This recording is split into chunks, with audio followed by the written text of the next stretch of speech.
This cord. See if we can get this card. Goody. Oh.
World, stay no longer with you.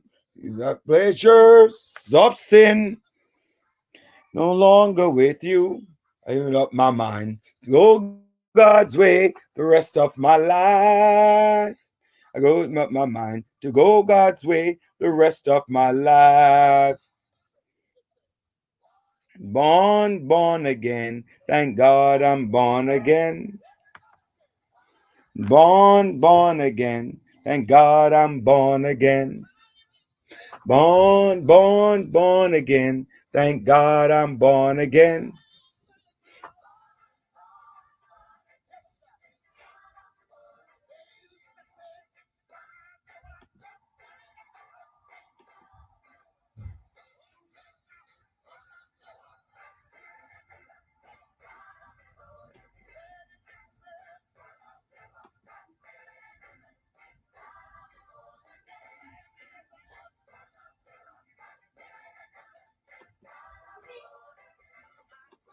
Mind made up, and I won't turn back. Want to see my Jesus someday. Got my mind made up, and I won't turn back. I want to see my Jesus someday. I'm under the rock. Yes, the rock is higher than high. Jehovah, hide me under the rock. Enemy, my enemy.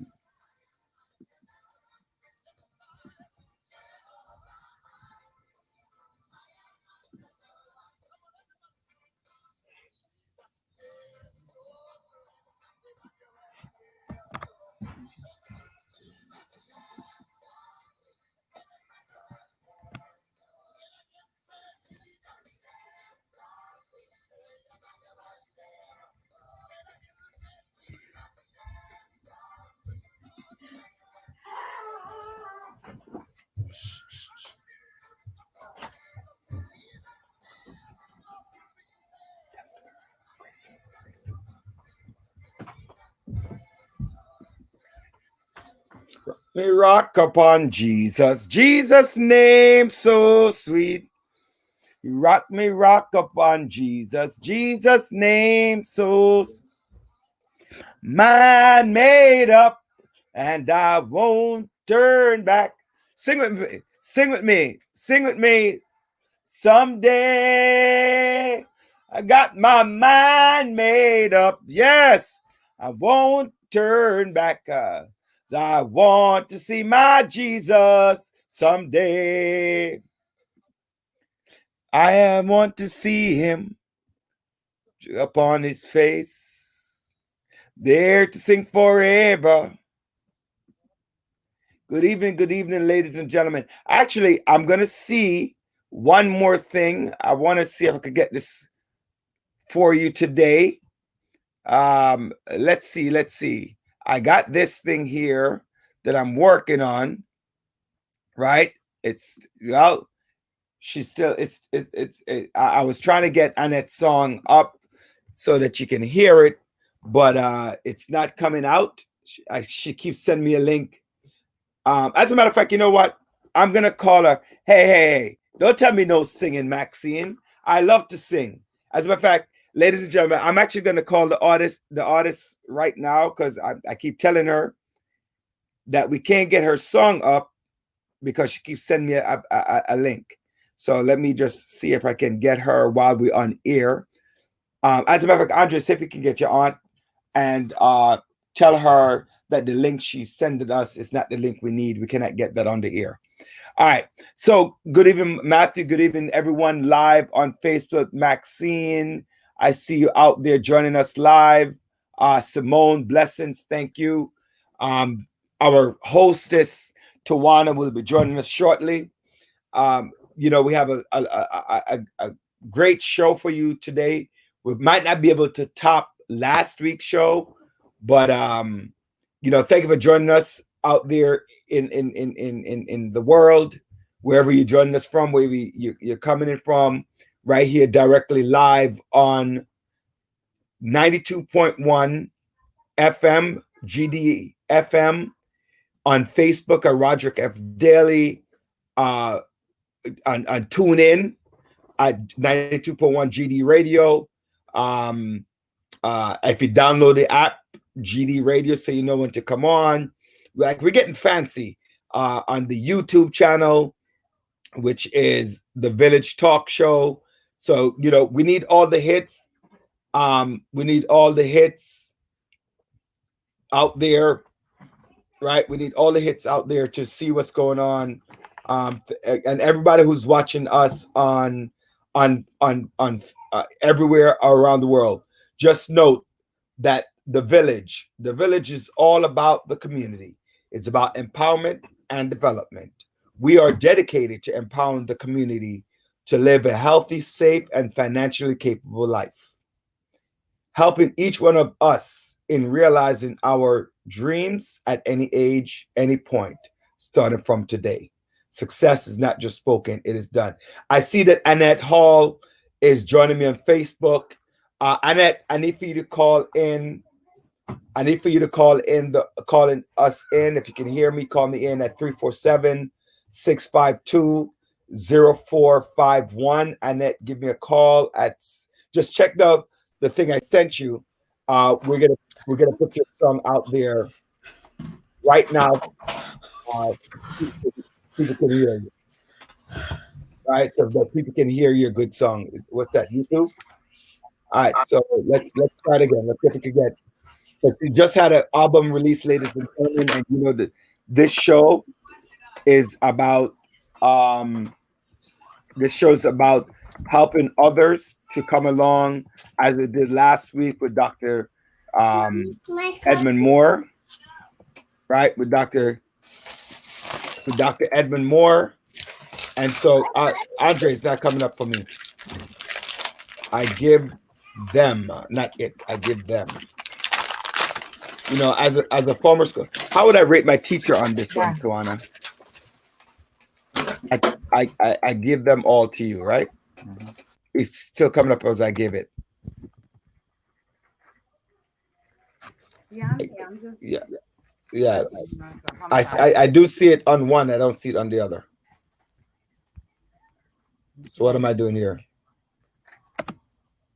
What are you talking about? Oh, I got to type in her name. Okay, she's going on with big things. All right. Good night, everybody. Sorry I'm late.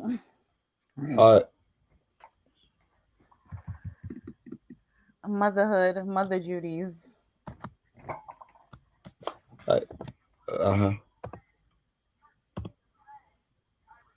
So basically, what happened is that so somebody has made it's a new release, right? A very new release, and we tried to play it last week.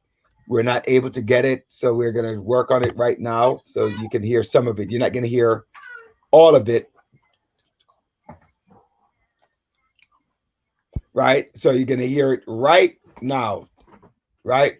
Tawana, Good evening. good evening. Here we go. First time out there in public. Oh, is it exclusive?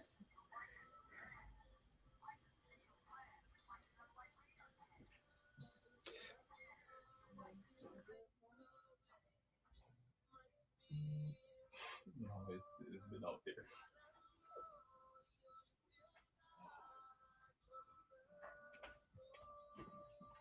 Can you hear it, Tawana?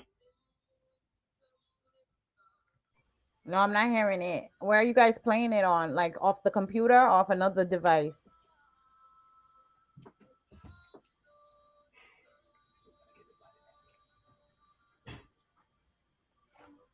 You're not hearing it? I'm hearing it now. Turn it up.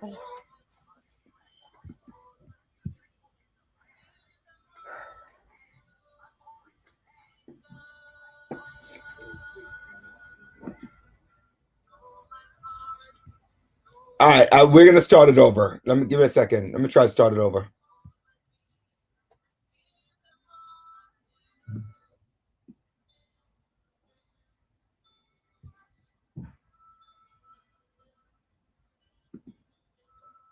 Is that better, Tawana? You're not hearing it? No, I'm not hearing it. Are you guys playing it off another device? Off YouTube. Okay, so send me the link. Okay, no problem.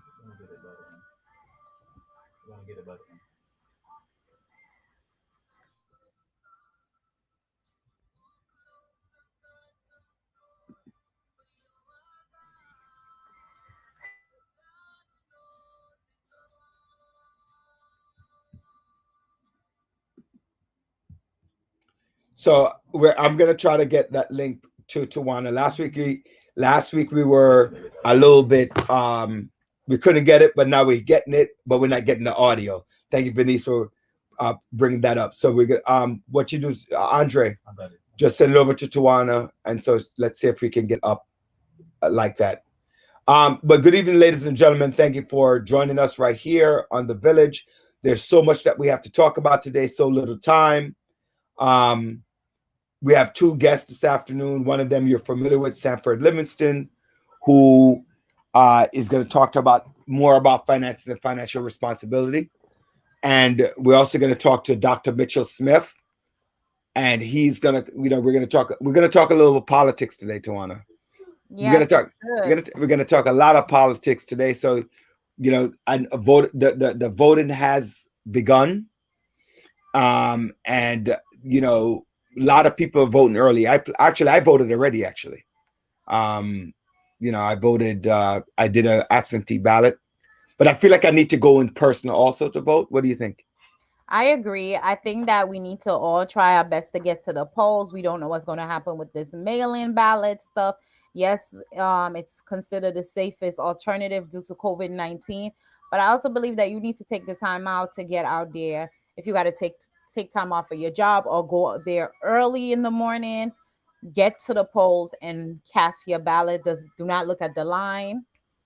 Just get this thing done. It's a very important election this year. It's funny for all my audience out there. I just want people to vote. Personally, I hope you vote my way, which I'm not telling you, but I hope you vote my way. But I need more people to get out there and vote, because this election is serious. The other topic today is when we talk about politics, what is this craziness with the vice president is on one channel. I don't remember which channel is that. I think it's on Fox or Channel 7, but it's also going to be on other channels. And the president is going to be the former vice president, and the president is going to be on Channel 4. Why not just agree to do a virtual debate? I guess the president doesn't want the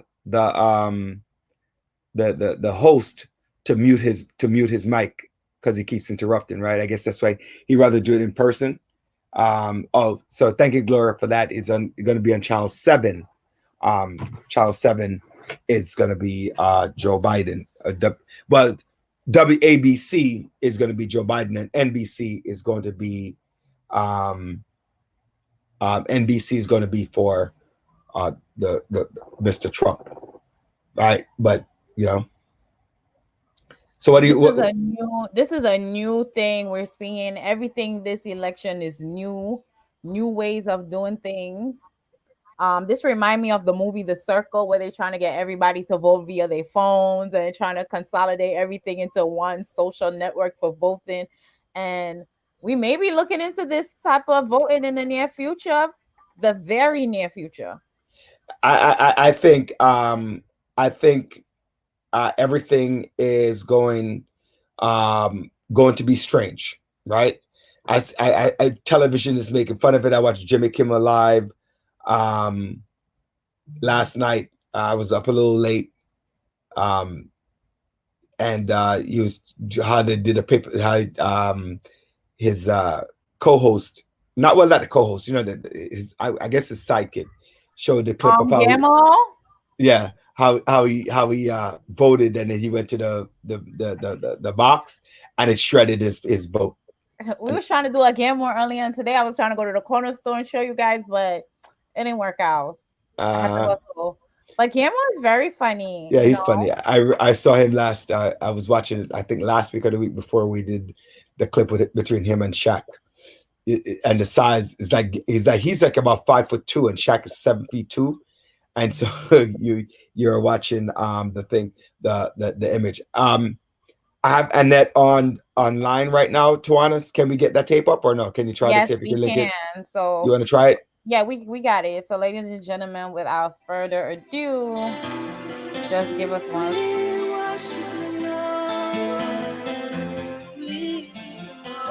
I can hear it. Audience, please let me know if you can hear it. My heart, I feel discouraged. My spirit broken, but I know you're still God on the throne. Remove stumbling blocks, move close uncertain doors, for you are God.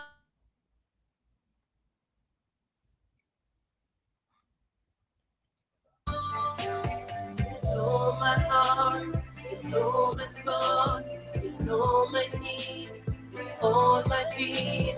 I give them all to you, Jesus. You know my heart, you know my thoughts, you know my needs, all my being. I give them all to you. I give them all to you. Humbly seeking your wisdom, for I know you can do it all. Though the struggles are real and the mountains so high, you are God of impossibility. You know my heart, you know my thoughts, you know my needs, all my being. I give them all to you, Jesus. You know my heart, you know my thoughts, my needs, all my needs, all my being. I give them all to you. I give them all to you.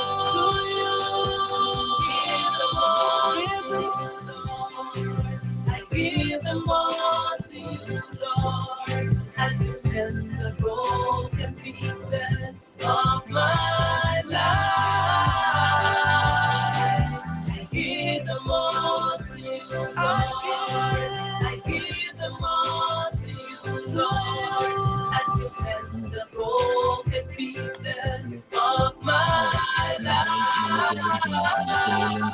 right now. I just want to ask you 5 minutes. All right. I'm sending the link now. Oh Lord, I give them all the morning love. Oh, I give them all to you, Jesus. I give them all, I give them all, I give them all to you. Oh, my heart. I give them all I Talk to you soon. give them all I give I'll call my phone number directly.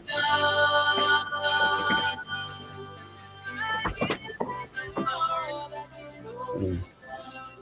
Give you my joy. I give them all. I give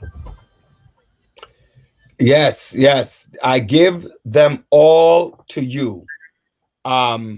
You know, this is I like it. I like. What do you think, Tawana? It's nice. It's beautiful. I was vibing, Yeah. enjoying it. So I asked the artist to call in, so hopefully she'll get a chance to link in. For I wanted to ask her what's her inspiration, a couple of things like that, see what's going on with that. So I'm so again, everybody out there, we are strong, right? We're very strong about supporting our community, enterprise and everything else that's happening.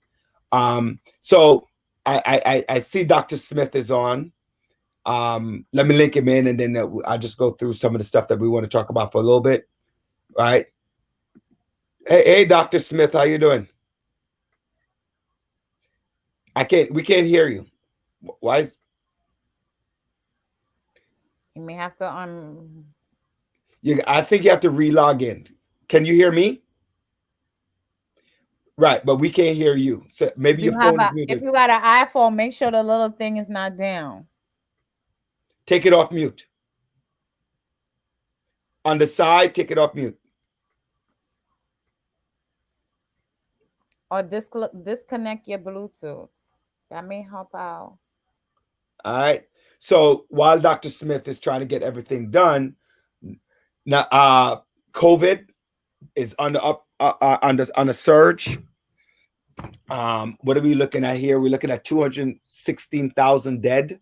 Yeah, I'm pulling up in the United States, according to Johns Hopkins. According to Andre's little site, he has 222,000 dead, and I guess they account for more people, because I guess they accounted for a lot of people who are not counted by COVID. Because remember, there are a lot of people who weren't sent to the hospital. You remember that? Yeah, people dying at home. Yeah. So this number could be, even greater, right?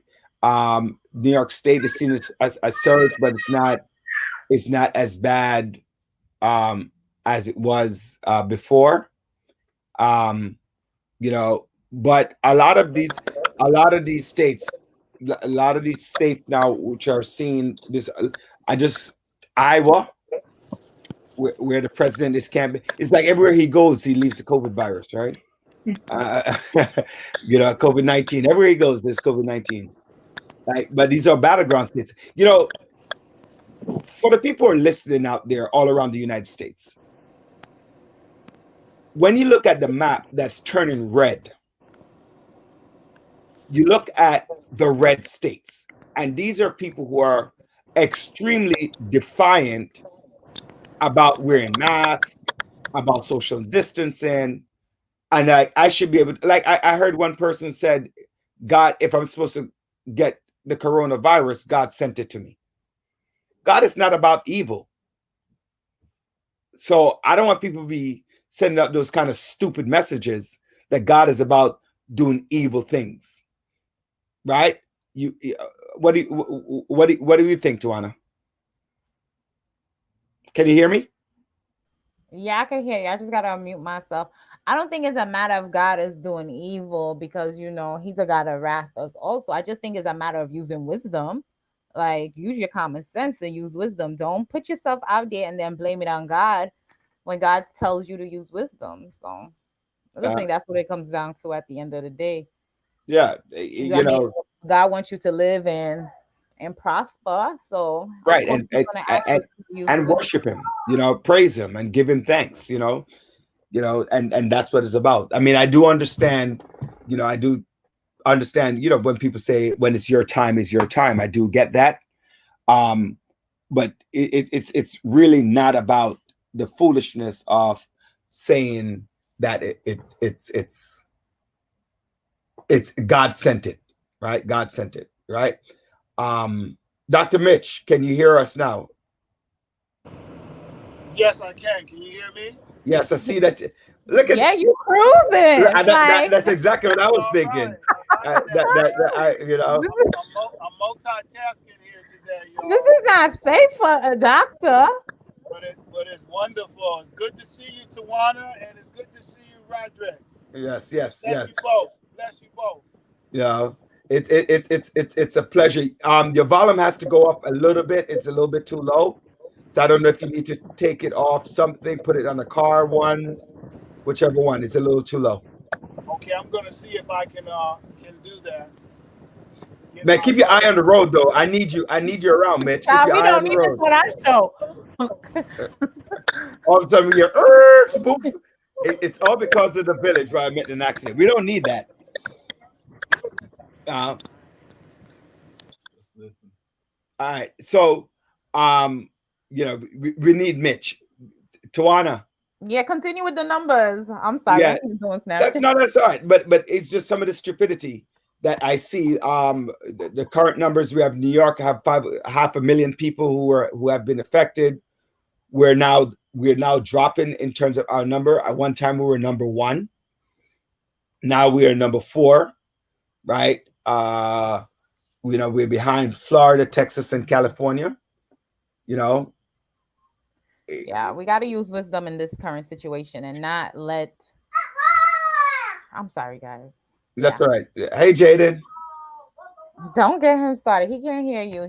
He's watching his shows. So when something exciting happens, he's excited. But we have to use wisdom and don't put yourself out there on the front line if you don't have to. Wear your mask, sanitize, stay at home.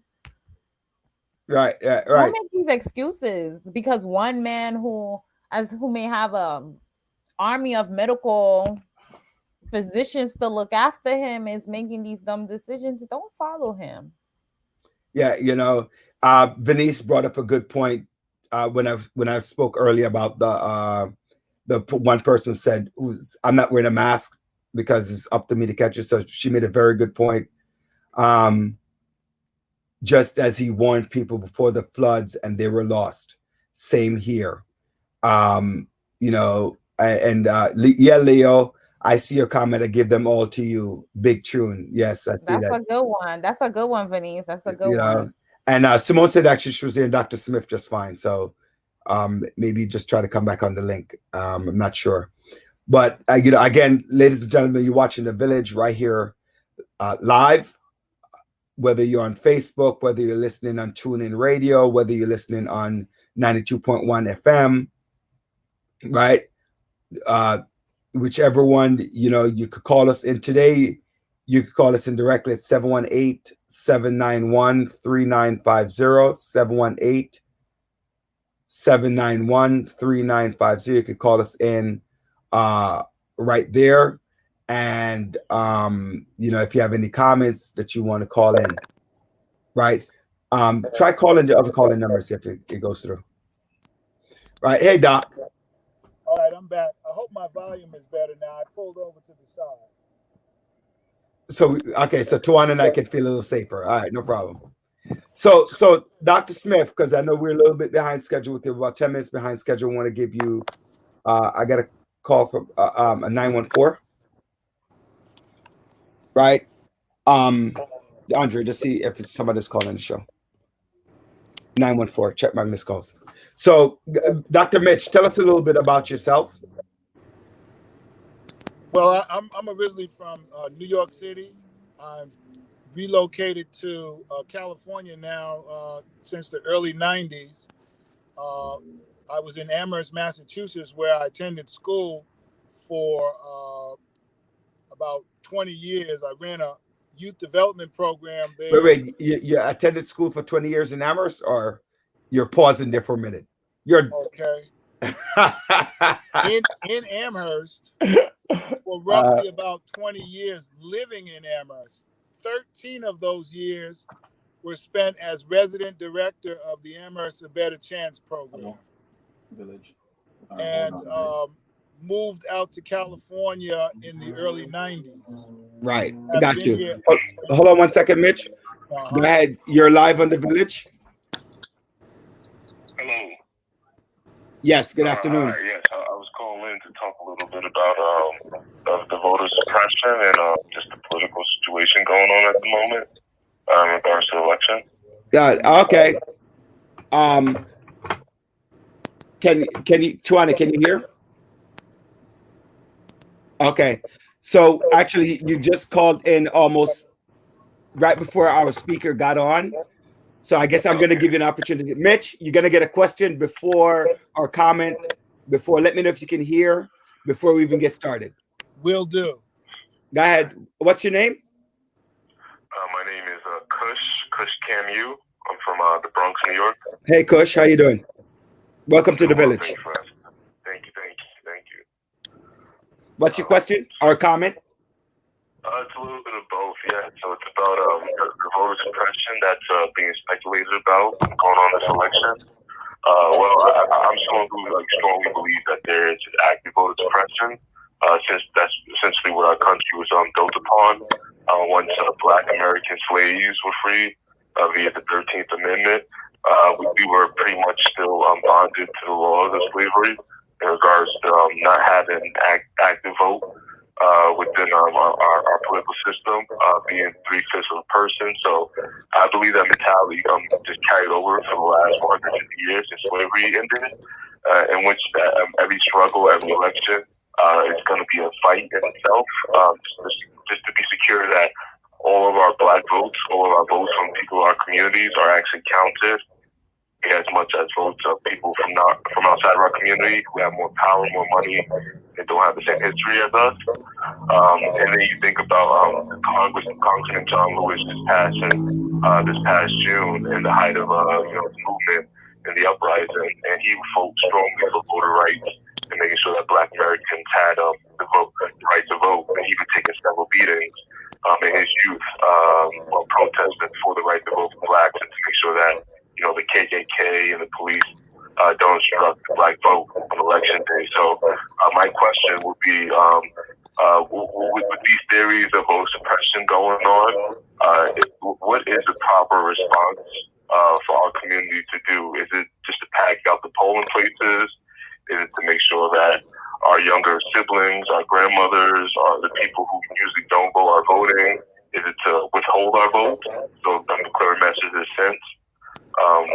What will it take so that the next election we won't be talking about voter suppression? Did you get the question, Mitch?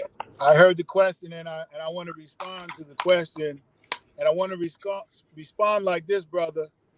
The correct thing to do, and the urgency of this is clear. Pack the voting polls. Vote early, but vote. Please vote. Yes, I heard you make mention that it is part of our horrific history to be claimed to be 3/5 of a person. We must show from our lens that we are a whole being. And the reason that we need to show the world that we are a whole being, and certainly this nation that we're a whole being, is because clearly because of the climate today. We must vote in every city, in every town, rural as well as inner city. We must vote. And we must vote to rid ourselves of the present administration, all that means. I hope that answers the question in terms of what we should do. But I think his question goes a little bit further, Mitch, because I do look and I do understand. And thank you for the call, and thank you for the statement. I appreciate that. right? Just right, but part of the conversation it goes beyond just generation, right? So it's not just now. So he's like in the future, because the battle has been going on now for decades about voter suppression. So the question becomes, right, how do we slow down the process of constantly having a conversation about getting out the vote? How does this comment become generational? I think that's where he's coming from.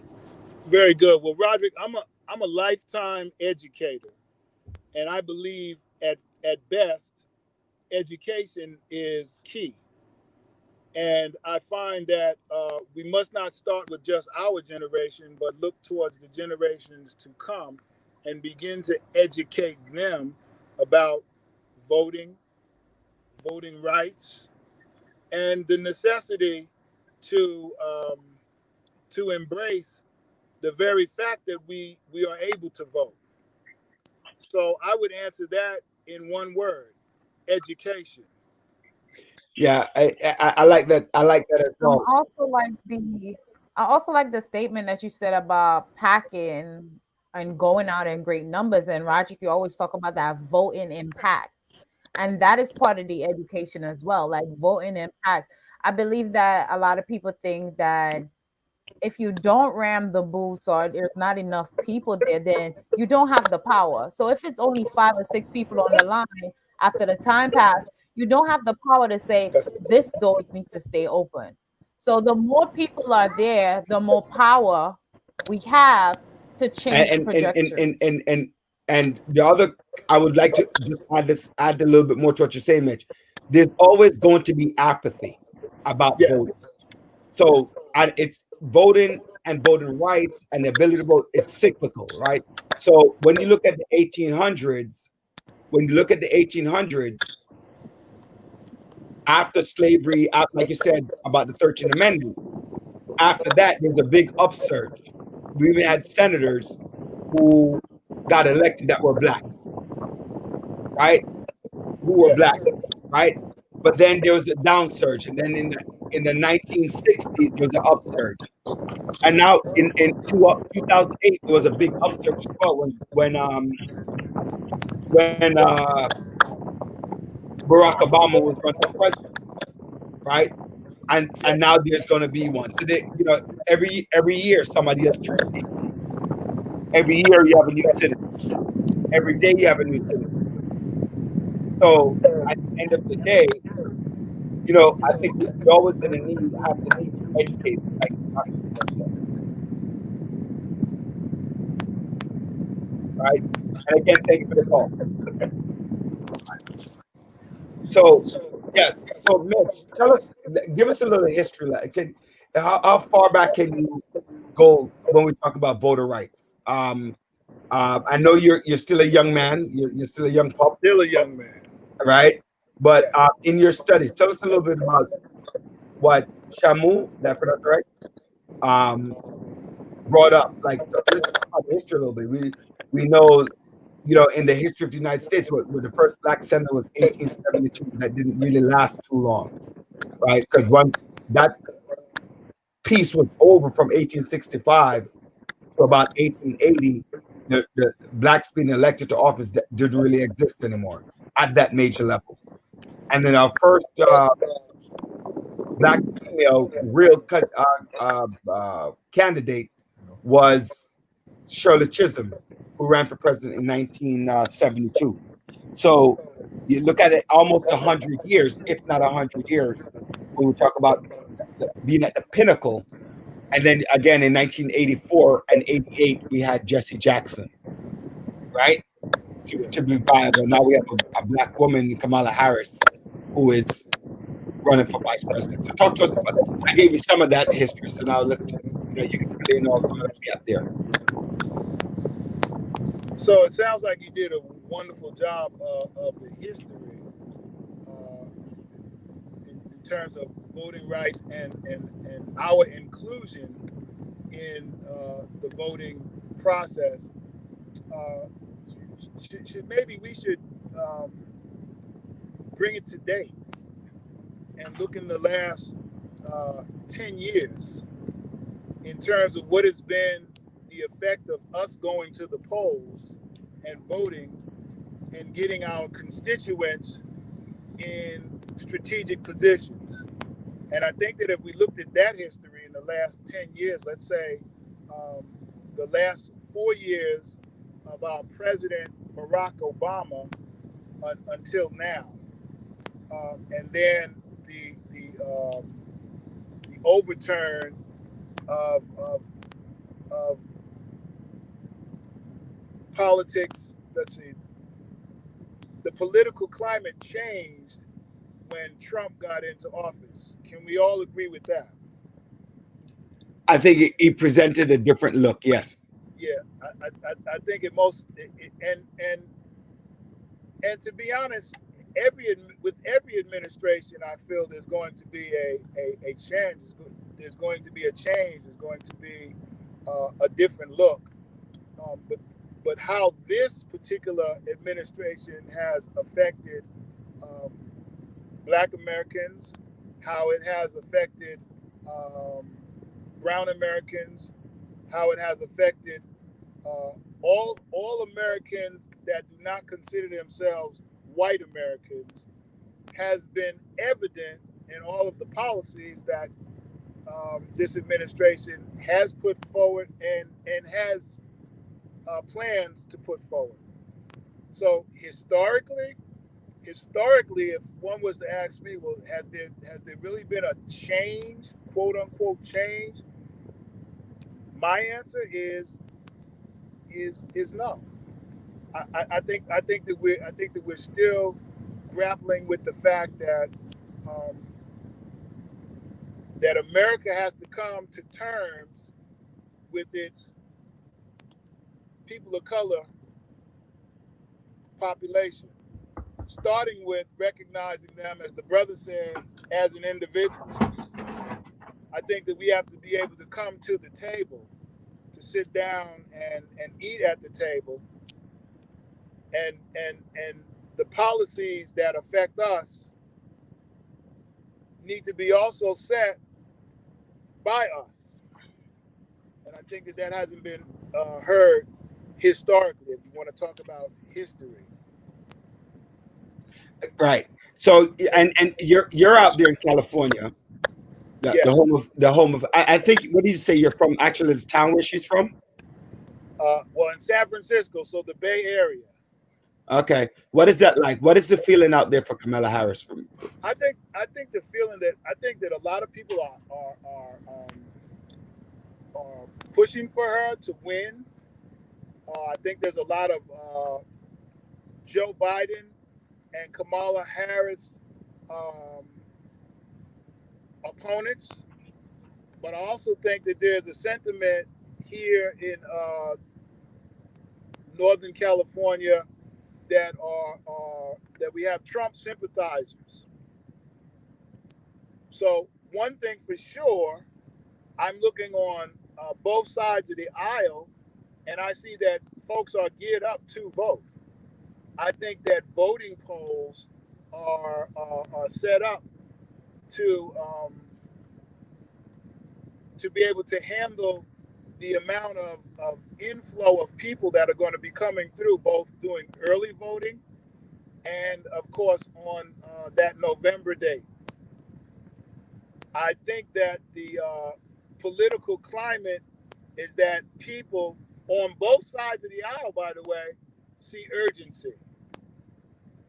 I'm happy to see that there's not as much as there have been, say, in the last 4 years, people that are just giving up, just not wanting to be a part of the voting process. It is clearly alive and well here in the Bay Area. Have they started the voting in California yet?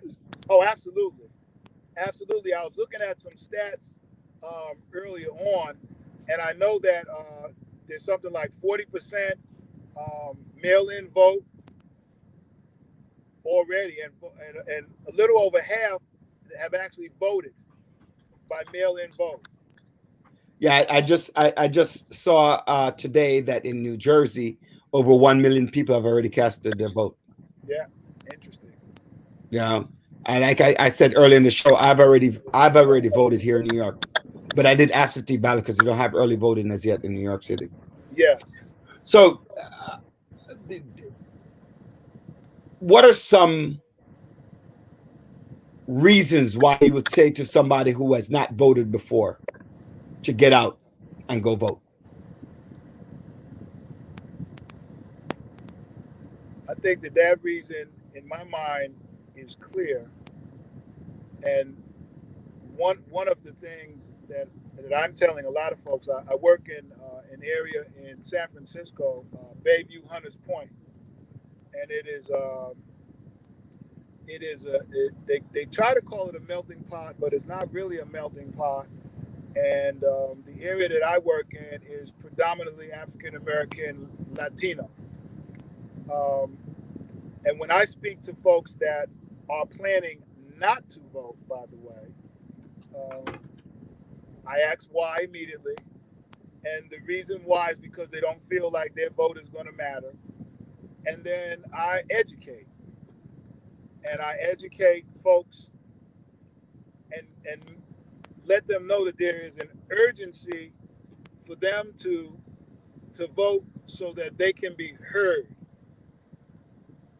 And what I have found is that after the conversation that I have with most people, I ask why they make it a point that they're going to vote. They want to vote, and that they believe and are looking at voting through a different lens now. That their vote will count. If nothing else, to be a part of the process of voting. And that they believe. Whoa. Was there a fellow saying something? I love the idea of the process of voting. A lot of people who vote as young individuals, especially young African Americans, they tend to believe that, my vote wouldn't count, my vote doesn't make a difference, but it does make a difference. And it's the process of starting off the tradition of voting and taking that mindset of being count of a fifth of a person to be now, as you said, the lens of being seen as a whole person. And it should be a rite of passage. It should be something that every family is teaching their kids, like, this is the time to register, let's go get you registered, let's go to the polls together. It was a rite of passage for me. We were the first one on the lines when I was able to vote for the first President Obama election. We were the first ones online, and it was a very significant moment, and to remember it today so I could tell my children, I think this is how we need to put voting in our eyes, like as a tradition, not just like, oh, let's go out there and vote, but put it in that perspective. So then it becomes a family tradition, it becomes a community tradition, and now it becomes the community empowerment that we're looking for it to be. So one of our audience member wrote the following thing, Dr. Smith, like, and her comment exactly was, well, we have two comments, but the same way people line up to buy toilet tissue, paper, they can line up to vote. Bring a folding chair if you have to, just vote, right? And so I think that comment is, you hear that there's a hurry, there's a sense of urgency if you hear that the world is coming, is like when the COVID thing was just happening. Now you can't even buy a Lysol for less than $20, right? You can't buy this for that. So there was a sense of urgency. So she's saying there's a sense of urgency to vote. What is your take on that? Well, I have a take on that. First of all, thank you, Tawana, talking about the rite of passage. That is exactly what I'm referring to in terms of furthering our culture. Let it be a part of our culture that this is as much a quote unquote ritual to vote. Roderick, I believe, yes. I'll extend that that comment for the caller, the person that wrote in and say, let's get off the protest lines also. Take time away from, not stop the protest, mind you, but get off the protest line and take that protest line, all of those individuals, straight to the voting polls. And vote. All of those individuals, from protests to polls, from protests to the polls. Barack Obama. With that same energy to right wrongs that have been that have been clearly we've been wrong, but to right those wrongs, let's go from the protest line to the poll line. Right. I 100% agree with that. I mean, Barack Obama said, don't boo, vote. Don't boo, vote, right? And those words are important words. And so going back to the caller who's out there, just letting you know that the battle, it's mine and yours now.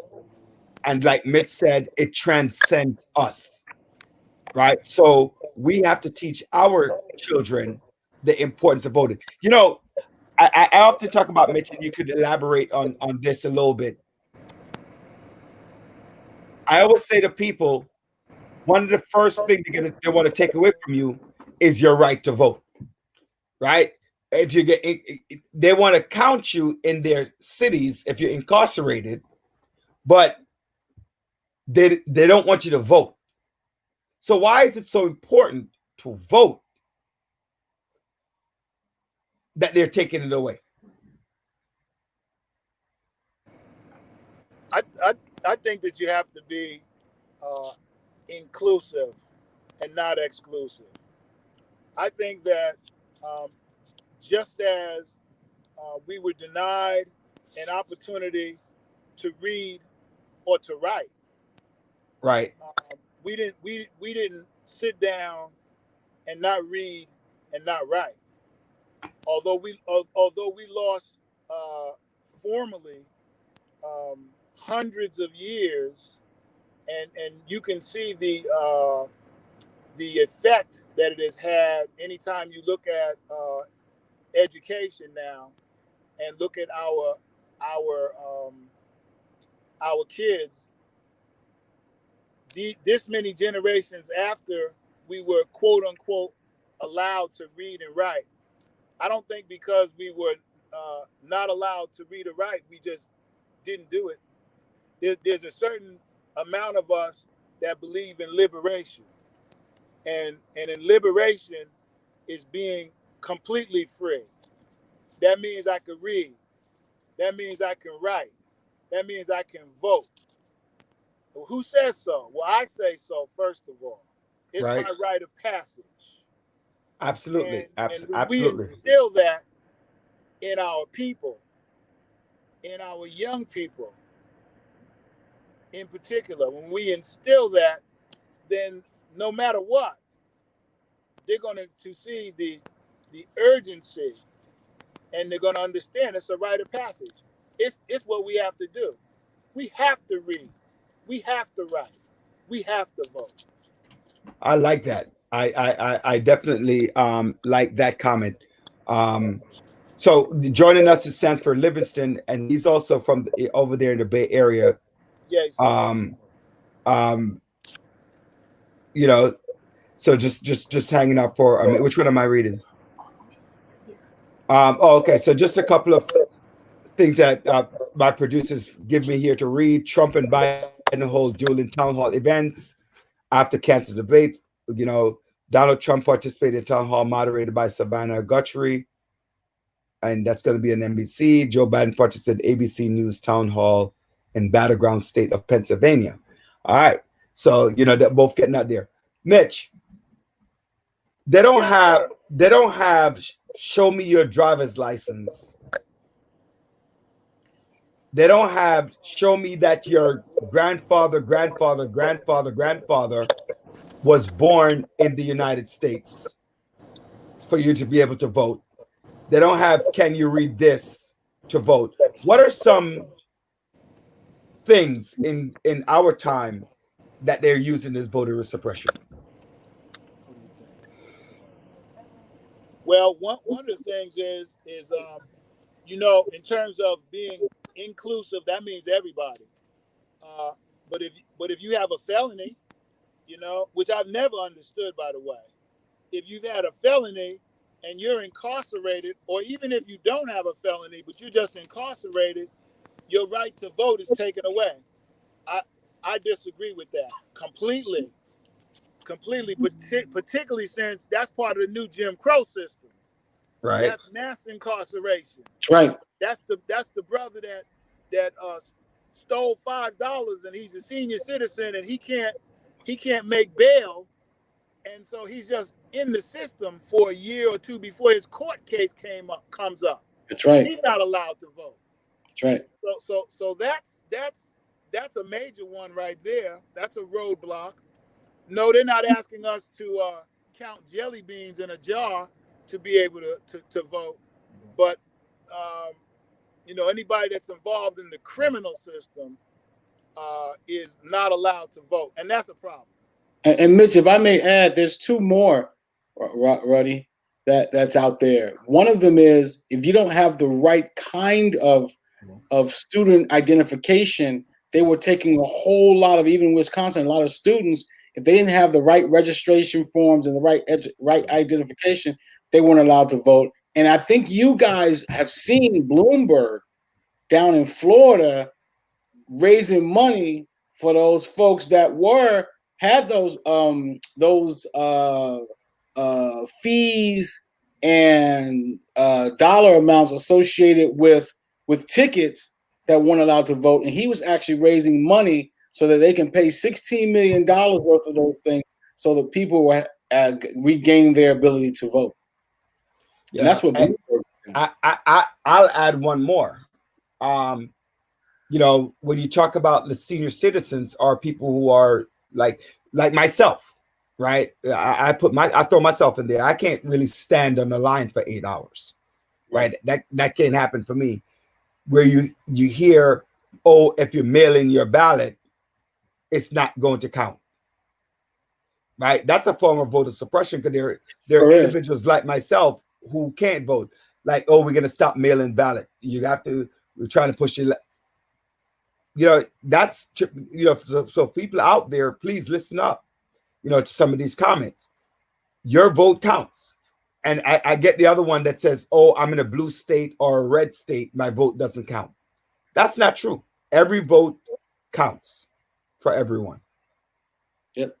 And they picked some of the some of the swing states of which the last election were based on actually could have been had a different outcome had those people who think their vote didn't count had voted. Exactly. So, you know, the point of that question for all of you out there is just to remind you that your vote counts, right? Right? Your vote counts. And so let nobody tell you that your vote doesn't, right? And Burt Reynolds, you know, not the same Burt Reynolds, but Burt Reynolds just remind us that the goal is sovereignty, right? And Jorge Blandon wrote that just as important to vote is getting on the phone and canvassing across the states, especially in key Senate races such as South Carolina. So you know, the ballot is measured. There's a ballot measure in California to restore voting rights after completion of prison. Yes. These measures need to be in all states that do not have them. So, you know, the people are listening about the importance of voting, and you know, as the Village. Thank you everyone for joining us right here on the Village, where it's all about educating our community, empowering them to do great things. And so the information that we're giving you is out there. Listen to it, take it in, see what needs to happen, and we will go from there. But Mitch, you know, I want to thank you for a lot of your thoughts I figure you haven't seen Sanford in a little bit, so I figured that both of you could share a moment. Thank you, man. I appreciate that. You know, by the way, Sanford. Yes, sir. Mitch is very much about the financial empowerment of individuals, right? Every weekend about it. You know, so you have to make sure that you let people know. You know, by the way, Sanford, Mitch, and I both have that Amherst, Massachusetts connection. You know, so so it's nice to see individuals who are able to do things and say things, right? Yeah, it's been a pleasure, Roderick, and I want us to continue moving forward, brother. It's about liberation. It always has been about liberation, and if we liberate our minds and be educated, I love what I've been hearing today, and I love what you're doing, and each week signing on to hear you and Tawana is a pleasure. Yes. Thank you. Thank you. And I'll tell you, before Stephen signs off, Roderick and Tawana, just one little thing I want to add that I've learned from Mitch. And he said, you got to watch, you got to inspect what you expect and watch what's going on. There's something that didn't come up. I just want you guys to write down and take a note of, and it's called the Federalist Society. The Federalist Society is a group of lawyers that after 1987, when Bork did not get nominated to the Supreme Court, they vowed to make it a conservative structure no matter who's in charge.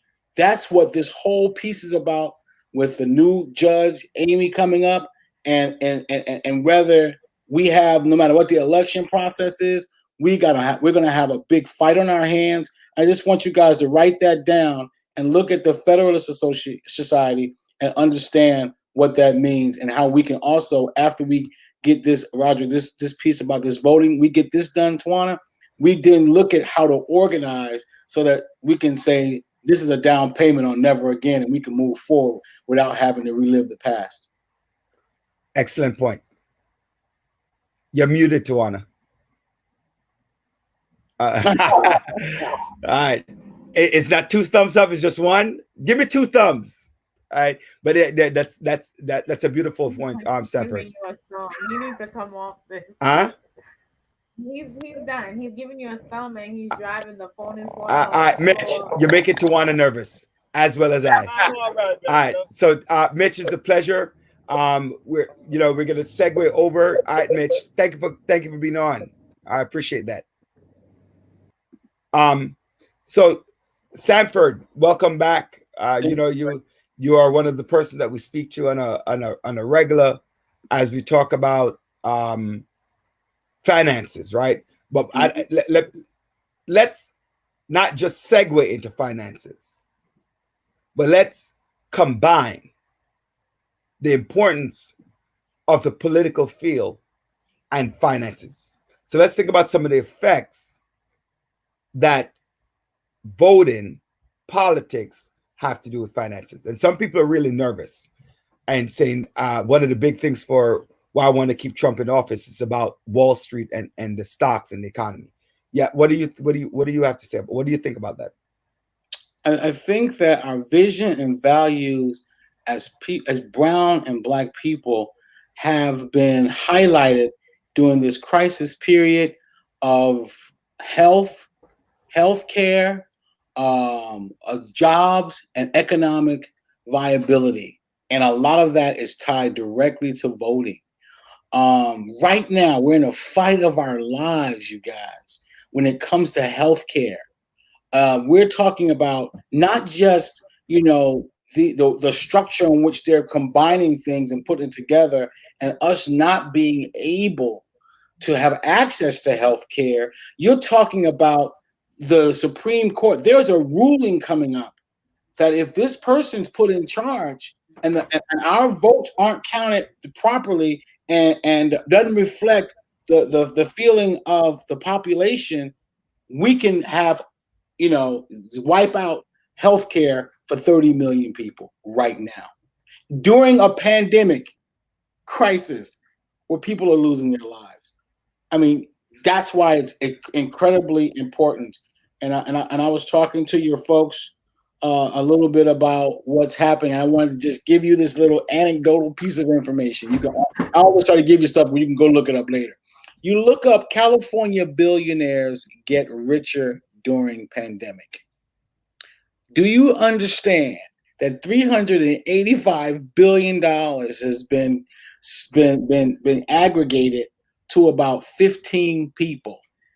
Wait, wait. Let's not even go there yet, because a lot of people are saying we're going to come back to that point. But I want to say something that people don't understand.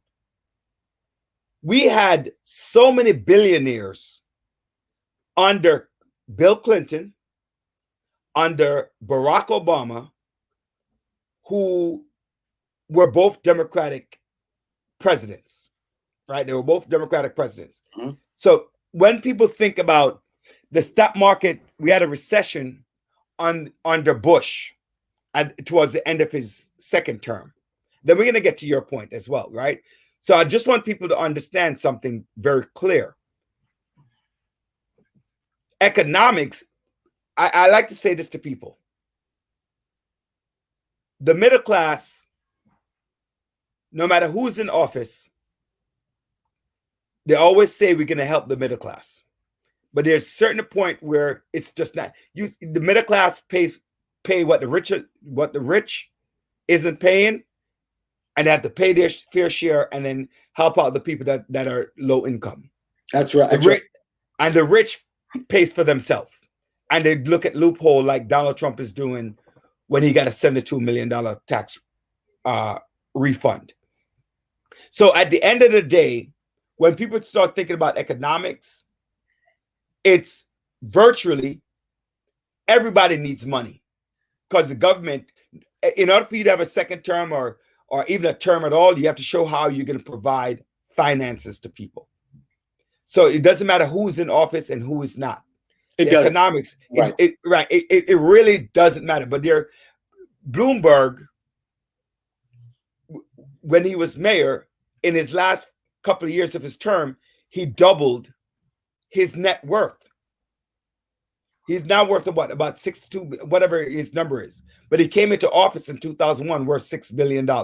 He came out of office, I think now he's worth what, 62 or 22, one of them ridiculous numbers. And that was over a couple of years, right? Right. And he did a lot. The bulk of his money came under the Democratic regime.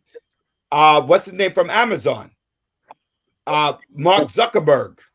Yeah. All of these people, they became billionaires. Michael Jordan became a billionaire under Barack Obama. So did what's his name, Jay-Z or Dre or what? So Dr. Dre. Yeah, so when people start talking about I'm going to lose money, you don't lose money. No matter, you might lose I tell people all the time, the market oscillates.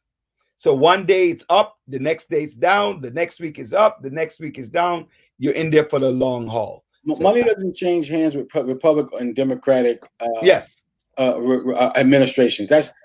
What happens is that people look for different kinds of loopholes. But Roger, I was right on one point what you were saying. I was just saying, you know how you said Bloomberg got doubled? Yeah, I was going to get back to your point now. Yeah, Rob, they tripled their wealth since March. From 30 billion to 90 billion, from 9 billion to 36 billion. All of these funds happened in 9 months. The only reason I bring that up is because I was as animated as all hell to the last time I was talking to y'all last week, because this show is so amazing of what we're doing right now, which is sharing information. God dog it. And what I'm telling you is, when I was on here the very first time, whatever, a month ago, and I told you about NVIDIA, I told you about C Limited. Those are the same thing. If you just dropped your nickel in there, it'd be worth 3 nickels a day, because we shared information.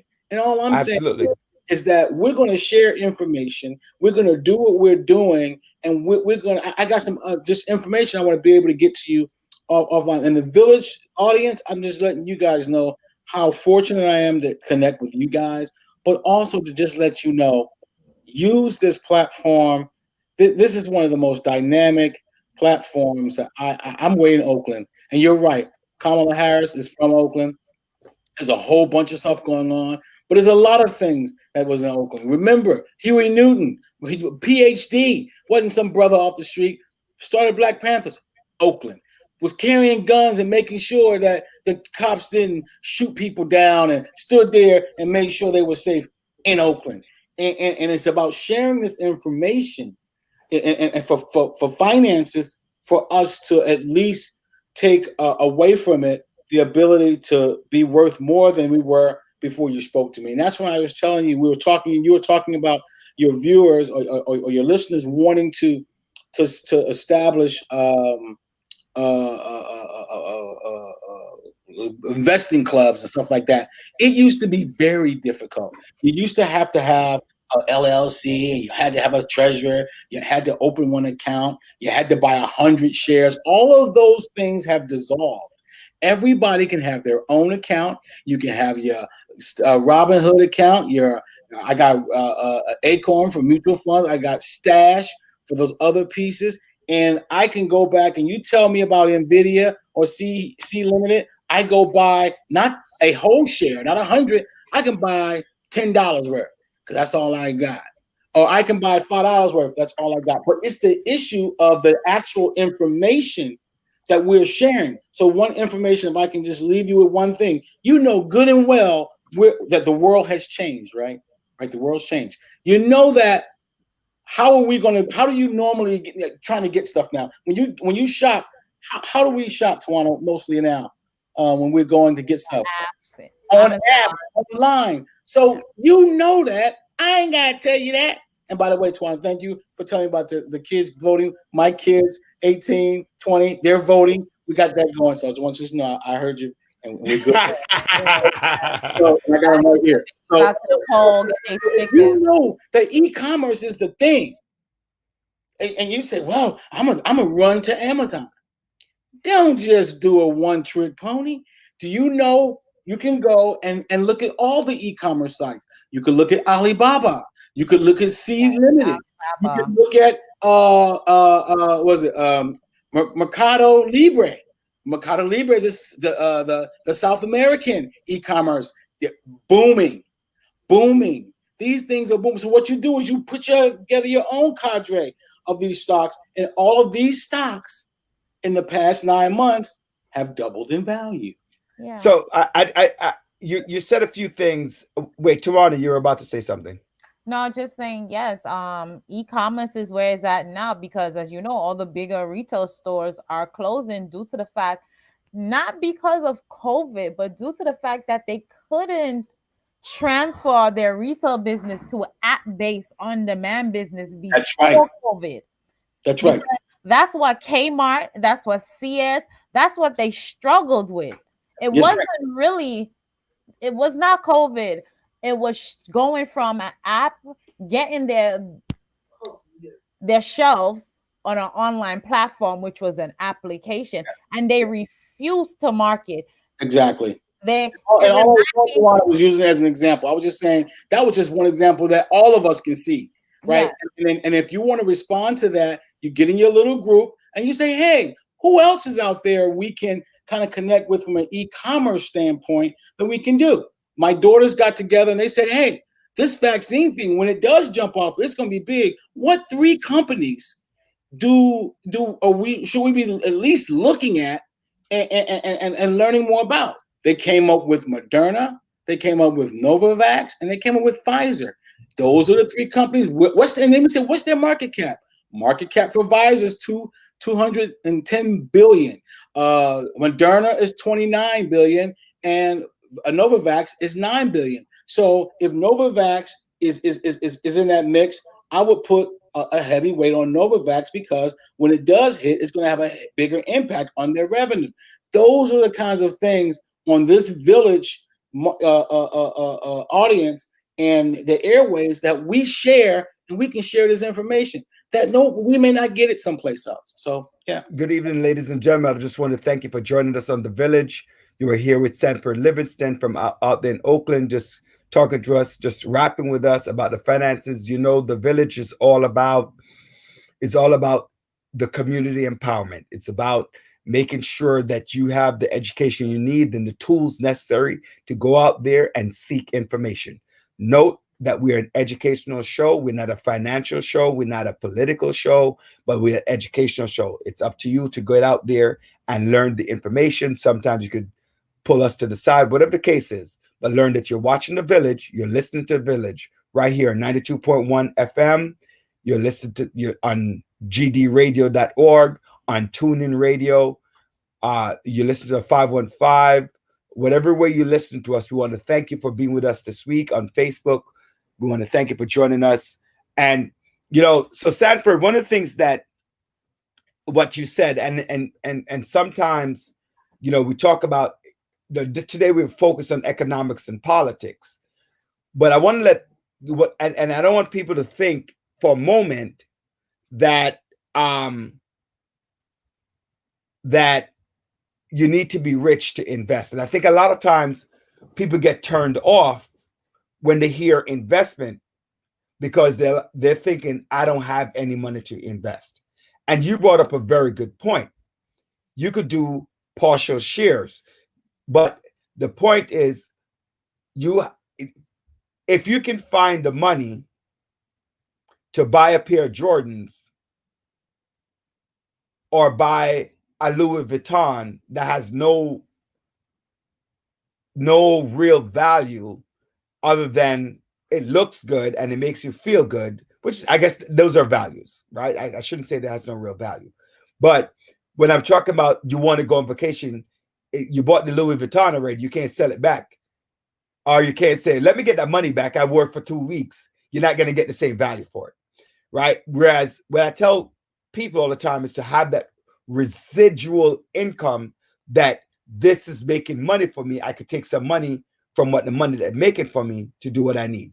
And you spoke about that a little bit when you touched on the ability for people just to start slow.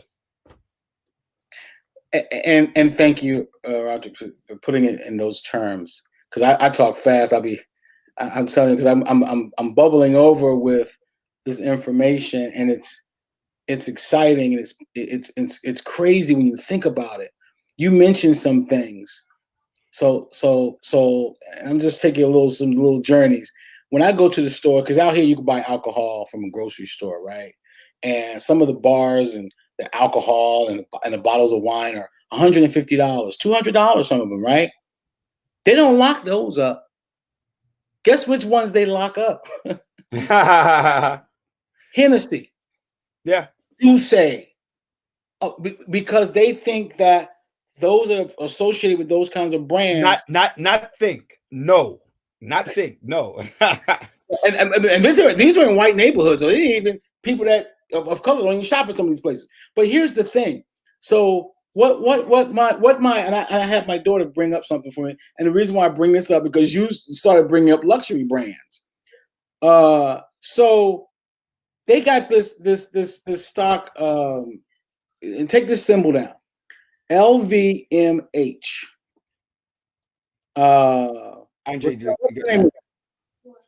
LVMH. It's the Louis Vuitton Moet Hennessy. The Louis Vuitton who? Moet Hennessy. Yeah, Moet Hennessy. Louis Vuitton Moet Hennessy. The only reason I bring it up, Twan and Roger, is because you told me about if you ain't got enough money to invest, then you can not blah, blah, blah, blah. Brother, there's a LV. Is that the ticker symbol? LVMH, Louis Vuitton Moet Hennessy, is a brand out of France. They're buying up brands that people of color purchase that think are luxury items. You can buy that on the market as a stock symbol. Because and this guy in January, who is the owner of the brand, because he's collecting them of the company, was actually the richest man in the world for like 3 weeks in January. Because of the thought process that 8 people will sit around and say, what are those people spending their money on? Oh, Hennessy. Oh, Louis Vuitton. Oh, Moet. Well, let's Let's invest in them. So they actually have a stock that you can buy, because we were trying to figure out, oh, let's go for some luxury brands, and what do we buy? And we said, as black people, what do we buy? They start bringing up all the names. We Googled it up, and sure enough, it's under one company. And all I'm saying is, brothers and sisters, is that if you got 10 cents, you can do it. And here's a little thing, and Tawana, you can even be, because I know you like to get your hands involved in stuff. If you take a penny and you double it for 30 days, double the value of it for 30 days. When I say double, I don't mean just double penny, 2 pennies, 3 pennies, like a penny, 2, 4, 8, 16, 32. Do you know what the value is going to be on that calculator after 30 days? I'm going to have to do the math. $5 million. No, that lets you know. My kids know you never step over a penny. Well, it's not 30 days, but yeah, I get it. Days. No, not 5 million. If you double 1 cent for 30 days, it's $5 million, bruh. I've been teaching this for a long time. How do you get 5 million? Because Tawana, like what I just say, if you just day 1 is 1, so day 2 is going to be 4. No, day 2 double it because you take 2. Day 3 is 4. Okay. Day 4 is 8. Day 5 is 16. 32. 64. And you don't hit the millions till the last couple of days, but you do get to 5 million. I'm gonna have to do that. Well, wait. Did you guys hear that? Yeah. What I like about your analogies, I love that. By the way, Sam. You're not criticizing our culture for loving to be luxurious. What you're saying is that because we're luxurious people, let's now use our heads to see how we can now bring that back into our pockets where it can make money for us. Now, that's where you are saying, let's get to the table and discuss. Yeah. There, again, we have Madam CJ Walker. We have all of these other cosmetology brands out there right now, luxury cosmetology brands, hair brand.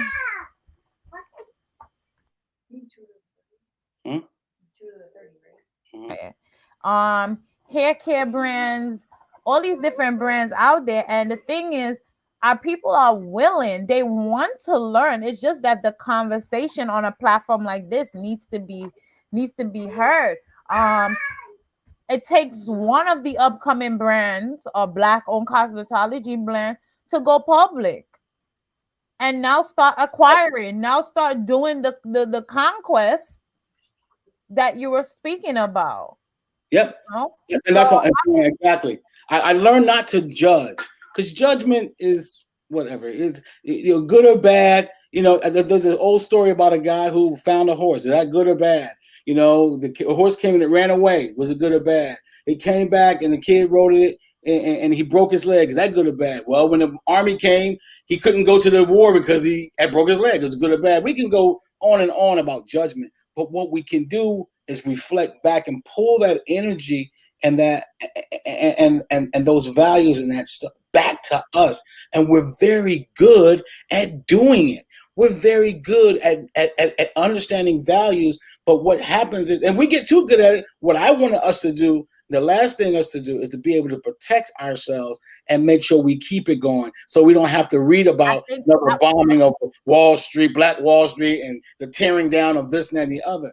And that's what's actually starting to happen. As you speak, you bring me back to Marcus Garvey with the Black Pearl and that shipping empire, and how we put Black people into that place of empowerment. It has been done before. Again, as you say, doing it the right way, making sure that the books are in order, making sure the IRS get what the IRS needs, giving unto Caesar what is his. Caesar, that's right. Surrounding yourself with people who are here to help you. Like, you are going to know. But this is the season, as you talk about the transfer of wealth, knowing where to invest, knowing when to start up your business. Right now, the Small Business Bureau, you go in there and you see how much money they're giving you to start up.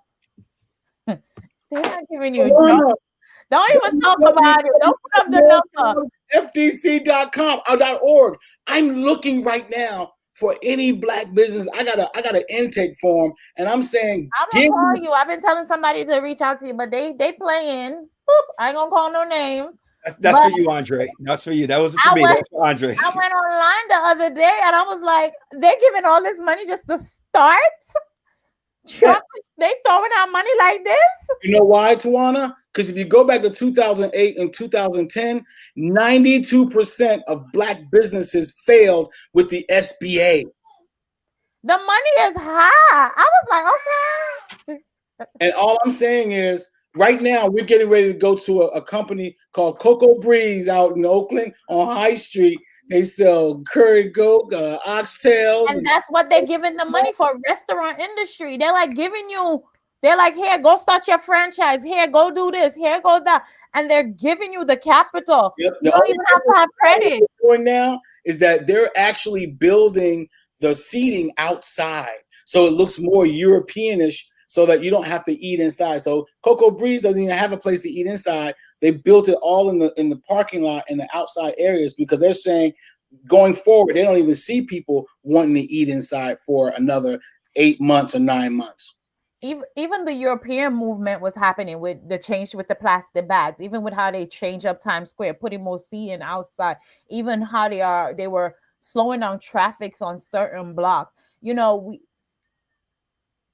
America has been spending a lot and wasting a lot, and now government officials are looking for a way to pull back.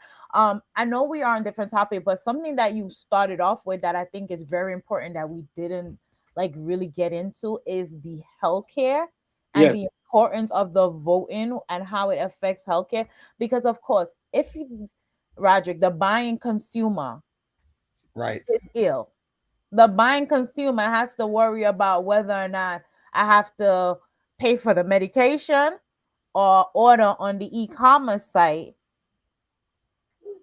We need to make sure that we vote so we can keep the healthcare that we have in place. Absolutely, and it's tragic, but voting for that as well as the Senate flip, because if we can get that Senate flip going also, then we can really fight this thing with this person, incredibly conservative person coming up and blocking, because you guys, within days, there is a vote coming up for healthcare that will wipe out the Obamacare system.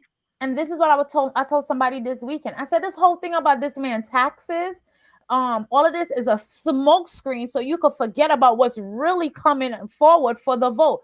Sometimes you need to, we don't need to be distracted. We need to know what's on the floor, what's getting passed, what bills are now getting reviewed, because even I didn't have it correctly, but I know the Voter Registration Act is up for review.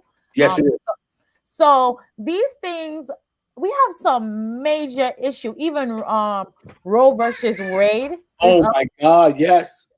This woman almost lost her life because she had a miscarriage and she had to have an abortion to save her own life. But the policy of the hospital would not allow for that to happen to save her own life. Those are the things that was happening. So I'm just letting you know that, back to when you were talking about finances and healthcare and those things and politics, all of it is a blended potpourri and diverse set of issues that we've got to be just not connected to. But once we get that voting piece taken care of, please know that we've got to figure out the ancillary pieces that are associated with it. Please look up that ticker I gave to you for that luxury item. Please look up the Federalist Society, because these lawyers have gotten together and they've almost, with Mitch McConnell's help, blocked in the Supreme Court conservative nature for the next couple of decades if we don't do something. Those are the things that we got to figure out, and we got to keep sharing information and ideas around funding, because if we do that, we can also aggregate wealth around ourselves as everyone else is doing it too. Wait, So- our producer Andre is actually going to speak on air. Real Wait, I'm going to turn him. No, I'm actually going to put him on camera. screen. I think you want to try to defend himself, but go Listen to ahead. this, all right? So rewind back real quick, right? When you talk about the cents where you said 1 cent, Yes. double, I guess. Yes. So I text one of my colleagues, right? She's a math teacher, and you know, this is around like permutations and computations. One of the things that I liked in math, but I kind of forget how to do it. So I asked her, what is 1p1 in cents for 30 days? Here. And she replied, 5,300,000. I'm just googling. Sorry. 5,000,000. Yes, 5,363,709. It doubles every day. I need some pennies right now. That's crazy. All right. Thank you, Roderick. Yeah, bro. So I'm about to meet everybody I meet. I just ask them for a penny. That's how these people getting rich, begging for pennies. Let me tell you something. I went to go to the Golden Arches when I was in the LEAD program. Look that up too. You guys either know about the LEAD program. What was that? Repeat the program name. Yeah, help me out here. So I went to the Golden Arches, right? And I think that the guy who owned it, what was his name? The guy who owned Golden Arches, who owned McDonald's. It was the guy who bought it from the McDonald brothers. I can't think. Yeah, I know who you're talking about. I watched the movie. That man was so brilliant. His wife was alive, and she got a nickel for every hamburger sold through every McDonald's. That's his second wife, right? Yes. Yeah, because he left the first one because she wasn't up to par with his thinking. So I'm just telling you guys the kind of and then Roger, when you look at Acorn does just that. Every time you buy something, it kind of rolls up and it rounds up. So if you bought something for 60 cents, it goes to $1 and it takes the 40 cents out of your account and puts it into a mutual fund. And it does that every time you swipe your card. And over the course of a year, I'll tell you, I only did it for 2 years and I ended up with $3,000 at the course of that. It's called Acorn, acorn.com. You go to that and all it does is does roundups and works off of your own spending habit. What is your take about the electric money exchange going on right now with the rise of Cash App, Zelle? Do you think that we are going to fade out paper money and we are going to be straight electric and That's the goal. All right, Andre. Pay attention, man. Of the people, what they're doing. Andre's over here. He is dying. He's like his mind is blown. We can blow each other's. We blow each other's mind. Y'all had to cut me off the radio last time, but I'm gonna tell y'all something. The reason why you got to be careful about this whole thing right now, I'm gonna tell you something that I'm doing. It is not financial advice or anything, but you're absolutely right. Like, why math is important. We got some economic majors around here. Do you guys know about inflation? You know about fiat money? You know about fiat money? What is fiat money? What is it? Oh, fiat money, I don't know. Fiat money is not backed by any goddamn thing, right? So you just need some more money, we print some more, right? And so that's what's been happening for $1 trillion. They're printing. But guess what? This time, you guys, it's not just America. Every major Western civilized country is printing money. Yeah, because China got to get paid. We're going to go into something called hyperinflation. If you want to check, I always have to give you to do it like you did, Roger. You can check it out. Back before the Iranian revolution, there was like a 7-to-1 exchange rate between the Iranian currency and American currency. After the takeover, with all the craziness and the zaniness and the bull that's happening, can you want to guess what the exchange rate is with our dollar to Iranian money right now? I would say like what was it before? 7-to-1. I would say probably more like 6-to-1. More like 20,000-to-1. Look that up with your teacher. So that's what is going on, you guys. So ain't nobody talking about it. Everybody no, that's why I brought it up, because these are the signs of the last days. So we need to talk about this. Not stop cash, So, but guess who? So I use Cat. Well, so I got my people in Trenton. I'm still connected to my community, and a lot of folks ain't got no bank account, and they say, "Hey, Sanford, I need," and they call me my nickname, Moosey, whatever. Hey, bro, I need $10. I give more money. I do more transactions on Cash App than I do in the bank. But you know who owns Cash App? Western Union. Square. Oh, Square. Okay. What did I do last year? I bought Square stock. Guess how much it's increased in the last, because of the pandemic and some other stuff? 150%. Okay. Yeah. I know we fading into a cashless society. This cryptocurrency has emerged again, and you look at Bitcoin is $10,000 per coin. Craziness. They're saying, I got articles, and Tawana, I want to get all you guys' emails. I want to send you articles and stuff. They got Bitcoin scheduled to be at $90,000 a coin not this Christmas, but next Christmas, because they're saying by that time the inflation will be settled in, because all of this money that's being printed with no value backing it, no gold being backing it, nothing backing no regulations, no rules, no even requirements. Then two things go up. Pricing goes up with supply of money when it's not backed by Sanford, that the question come up a few times. Explain what Bitcoins are. Bitcoin is oh shoot, Raquel, I need help. I got kicked off. No, you're still on. You're still on. Okay, I'm still on, so she can help me. She can help me. Come on, just do that. Click the tab. Oh, there we go. Girl, I don't know what's going. Can you hear me? Yeah, but you click it hard. Hi, Raquel. Hi. How you doing? A lot. What's all that noise? Oh! You on it? That's what it is. Oh, I'm sorry. I was so beautiful. Oh my! Yeah, she's last year at Williams. She already has a job in New York, so she'll be at your way. She went to Williams College. Yeah, she went to Williams College. Yep, and she's graduating, and she's working at Chase in New York, in Manhattan. Raquel, tell them that you know. Congratulations! Congratulations, Raquel. Yeah, so she's doing that. Y'all know Raquel. When I come to Chase to get my little loans and stuff, remember me? Look at you. Shameless plug. Code the app or something.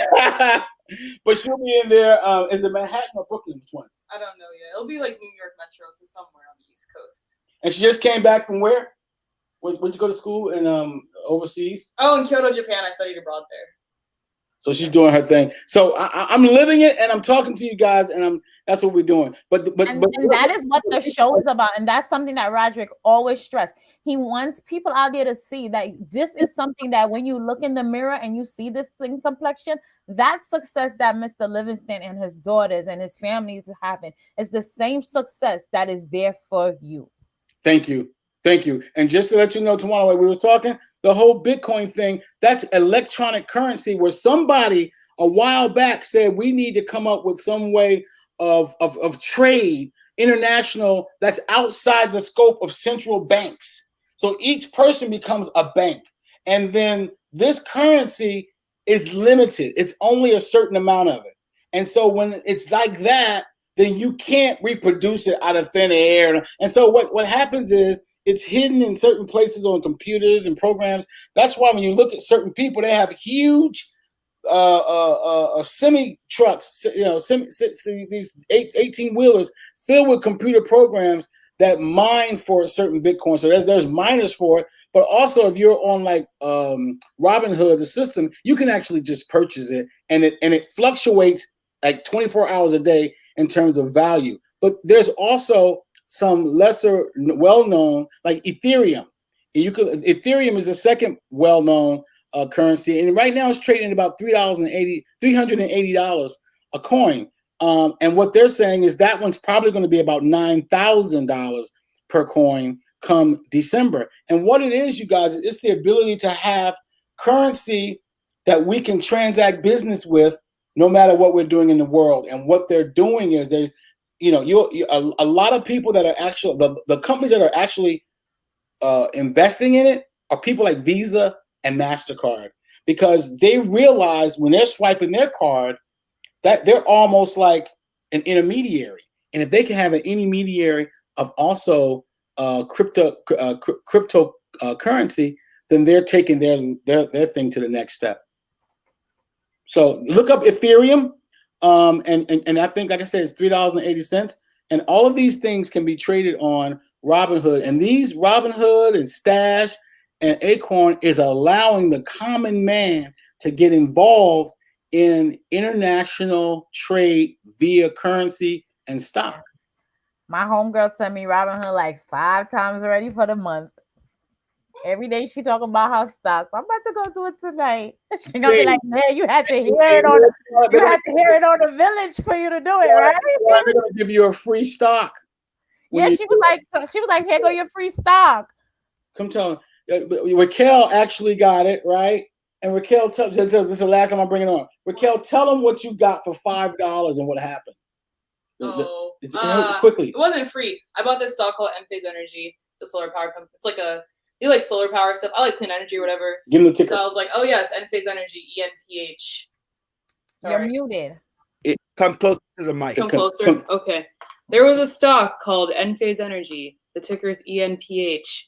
I bought it for like $5. I think 2 years ago, a year ago. Yeah. And now it's like $100 or so. Anyway, I bought this thing because I was like, oh yeah, solar energy is good, and I wanted to get that. So. And what platform did you buy it on? Oh yeah, I got on Robinhood. It's when I first started it. Wait, hold on. Experience. You made over 9,000% on your money, and you're just like, oh, whatever. I mean, because the number is low, probably. She's probably like, I didn't make $1 million, you know. I got $5 first, and then I was like, oh, it's kind of moving. So I bought it again at 15, and then now it's at $105. So I recommend that one. I don't know. What's the ticker again? The ticker. ENPH. I think a lot of like solar companies and like clean energy is probably a good way to go soon. I know California is doing stuff with that, but yeah, it happened. Yeah, but you know, it's funny because a lot of people are scared, right? A lot of people are scared about investment, Raquel. And thank you for sharing your personal finances on the air. I mean, that's kind of important because people need to understand, like, we're not just talking about stuff, right? That's not what we're doing. When Tawana and I and Sanford get on, no, we're not financial. We can tell you what it's doing for us. And so that's a real life testimony for somebody who's scared about investing in stocks. And how long you say you had that stock for? I think like max 2 years. I might be pushing it. I mean, $5 on 2 years. I mean, that's amazing. Like, that's the thing. When I was a student, I was like, I didn't really have that much money, so I was like, let me just put $5 in here. That's what he's saying. It's for the common man. You could have $5. You could have just put something down. Just try something out. That's why I like Acorns too. I started Acorns back then too, and I made a good return on that. And that's like nice because I'm a college student, so I don't think about like what I'm putting in. So it just like rounds up for you, and you kind of control that kind of stuff. So I like stuff like that because like if you don't have a lot of money, or if you're like me and I just don't like spend a lot of stuff because I'm a college student, like here and there stuff, it's good just to be able to put stuff aside without really like thinking about it all the time. So I'm like, school, other things, interviews I have. So those are other good options like stash. Also. So let me ask you. So here's a question. After you gained that money, how interested were you to further your dabbling in the market? I mean, I was more interested. I mean, since then I've put a lot more money in it. Not in Enphase in particular, but in general. Right, but in general, you're now become a marketeer. Sure. I'm more interested. Yes. Yeah, and that's exactly what Tawana just said, and what Sanford is trying to get you to do. No, we're not experts. No, you might not have the same success story that Raquel just brought up, but if you get the right advice, because you have like my mom is another good example. My mom started, but she's scared, right? So like then she gets upset at herself. She does. She'll like buy a stock, Tawana St. Paul in her production. It's at $5. It went down. It went up to $25 and it went down to $15. And she's like, oh, I'm losing my money. My mother started to realize that she gained $10 because she bought it for $5. Right. You know, and then she'll give up on the stock. That's the point about like these that $5 that turned into that 500. If that company blows up and get a great recommendation or a journal writes something about that company, sometimes that $5 stock could turn into $1 million in 3 years. If you like, and that's where it's like, wow, stock market. Right. So, guys, Sanford, Raquel, thank you for that story. You could sit on for the last couple of minutes. I just want to bring the artists on. We played their song earlier.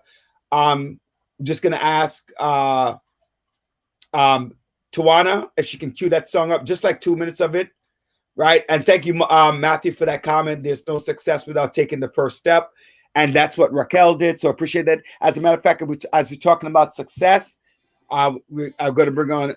There's a D that she mistyped. It's actually Annette Hall. She's joining us from Florida, listening from Florida, and she had a new release on Amazon. And so we're just going to play a little bit of it because we only have about 5 minutes left in the show. And then I just want to ask you a couple of questions. So Or maybe she come on next week just in case. Say it again. Or she could come on next week just in case. Right. You heard that, Annette? So just in case we don't get you full story, you can come on next week. A little more volume. My spirit broken, but I know you're still God on the throne. Remove stumbling blocks, who close uncertain doors, for you are God. Yes, you are. God who knows it all. Know my heart, you know my thoughts, you know my needs, all my being, I give them all to you. Yes, Yeah, Miss Hall, with a little snippet. We played it earlier on. And my computer let me- about to die, so hurry up, y'all. So Annette, tell us what it and on Secure with You, Sanford Livingston, one of the person that we spoke to a lot on investment. And we have the financial conversation. So let's go back and let's just ask you, tell us what inspired you to create the song.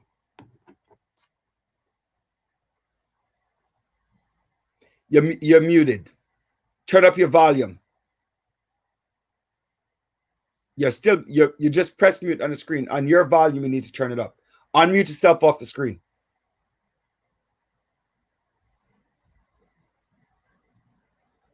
And turn up your phone volume or your computer volume.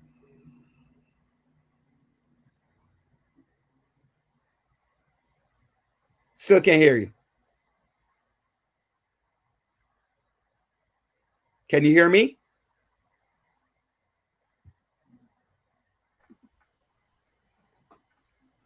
Annette, can you hear me?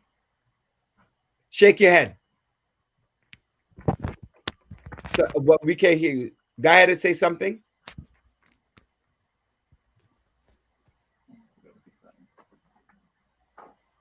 Okay, so we're gonna have to try you back next week when we're gonna work that kink out first and see what happens because we can't hear anything you're saying.